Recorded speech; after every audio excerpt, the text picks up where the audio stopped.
When the distress call first left the rim colony of Lorne, no one expected silence in return.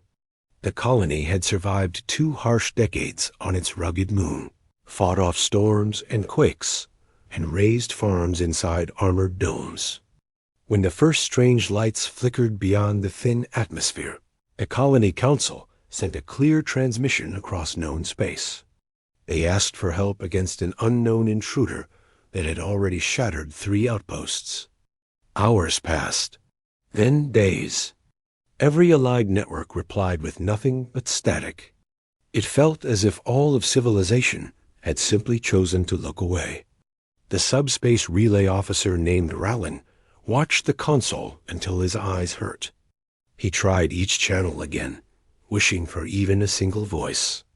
Lorne had no warships and no trained defense crews. It had only families, workers, and a few basic armed drones that could not even pierce the intruder's hull from earlier scans. Each moment of silence spread tension through the settlement like a tightening chain. Rallin began to wonder if any empire or guild had the courage to face the force approaching their moon. 3 days after the first transmission, the colony's long-range sensors caught a massive vessel drifting near the outer ring of debris. It released small craft that glided with unsettling purpose. A cold wave of panic surged through Lorne. The intruder had returned. The colony's defensive council gathered in the main dome. The leader, Mara, tried to maintain control, but her voice shook. She told them that no known faction claimed ownership of the vessel. It traveled without identification and ignored all hails.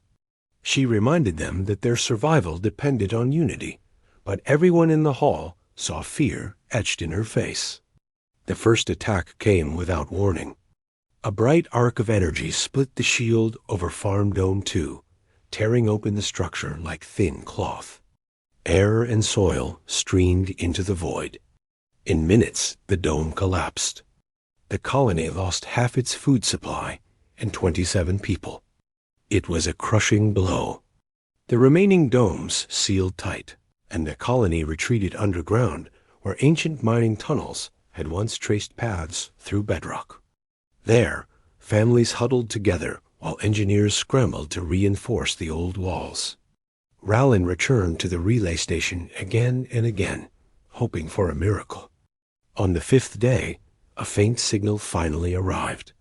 It carried no familiar harmonics from any major power. Instead, it arrived on an old emergency channel almost no one used anymore. The voice on the channel sounded firm, direct, and strangely calm. It announced itself as a representative of Earth. The message said they had received the distress call while scanning Relic, frequencies that most modern fleets ignored. The message ended with a simple statement. Help was on the way. Rallin stared at the screen, confused.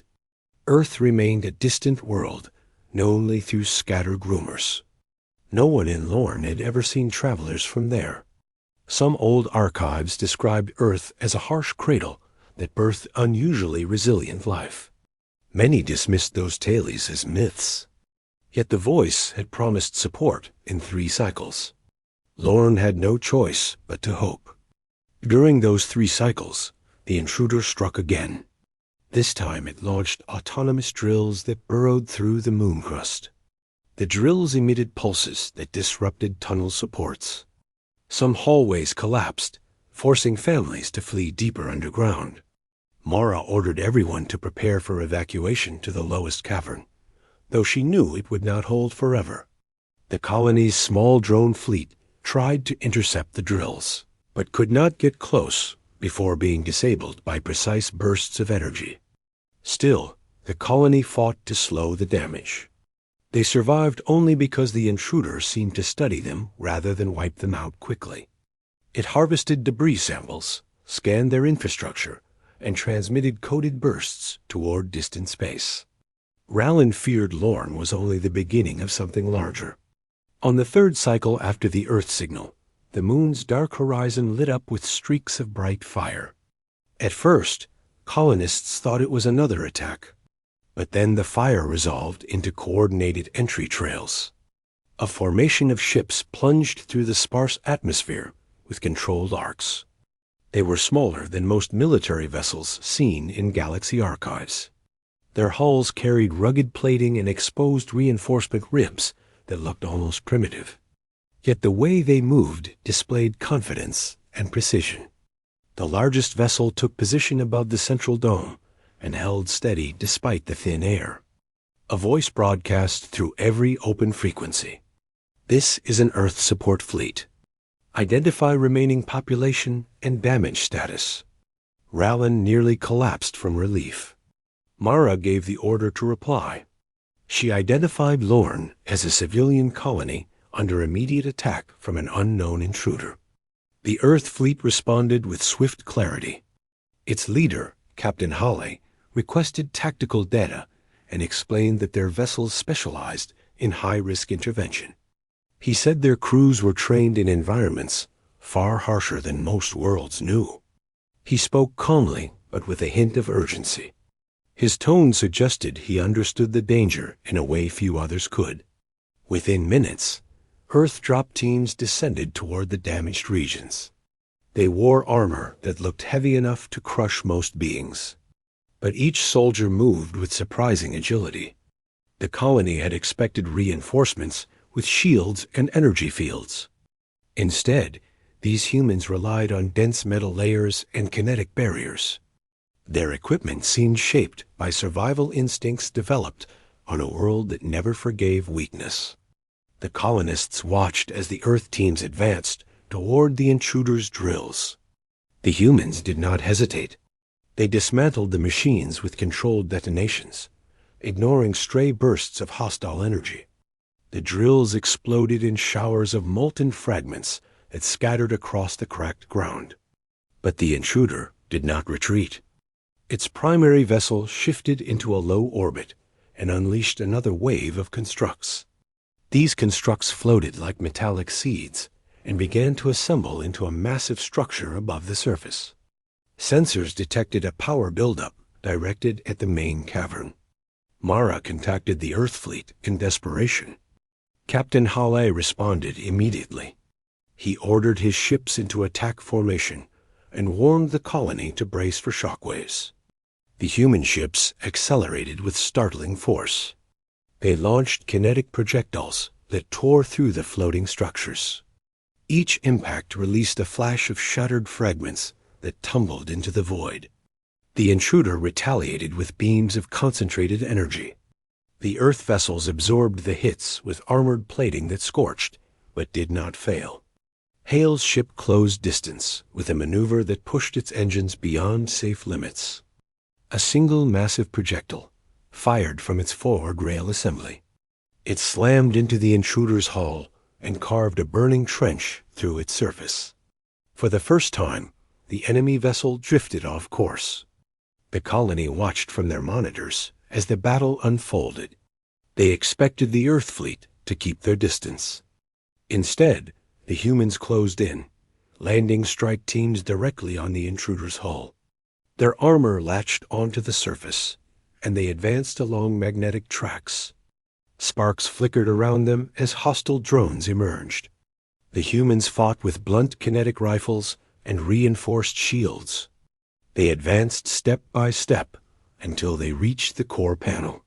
Then they placed shaped charges designed for deep penetration and activated a coordinated detonation.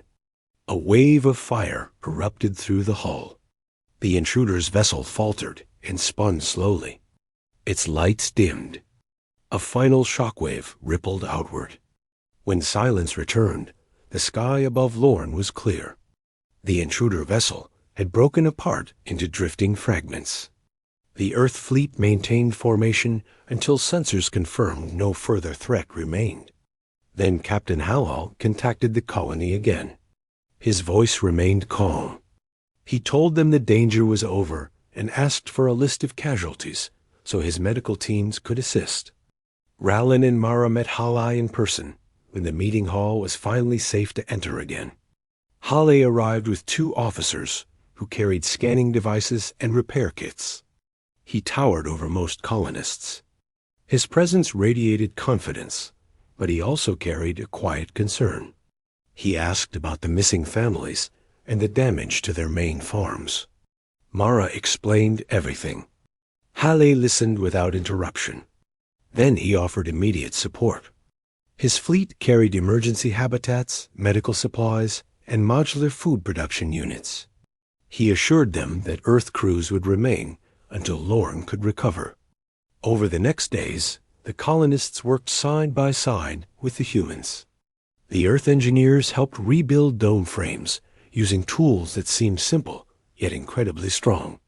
Their workers moved heavy beams without mechanical lifts, relying on exosuits and raw strength. The colonists learned that Earth had long survived storms, quakes, fires, and predators far more dangerous than those found on most settled worlds. The humans seemed almost born to endure hardship. They treated the damaged moon as just another challenge. Despite their rugged nature, the humans showed unexpected gentleness. Their medical teams cared for injured colonists with calm patience. Their scientists examined traces of the Intruder's machines, searching for patterns or motives. Hale and Mara spoke often. Each conversation strengthened trust between the two groups. Lorne had not only gained allies, but discovered a world that seemed shaped by struggle and unity. When the Colony Council gathered again, Hale attended as a guest. He explained that Earth had detected similar intruder signatures on distant routes. He suspected the attack on Lorne was part of a larger search pattern. He warned them that more worlds could,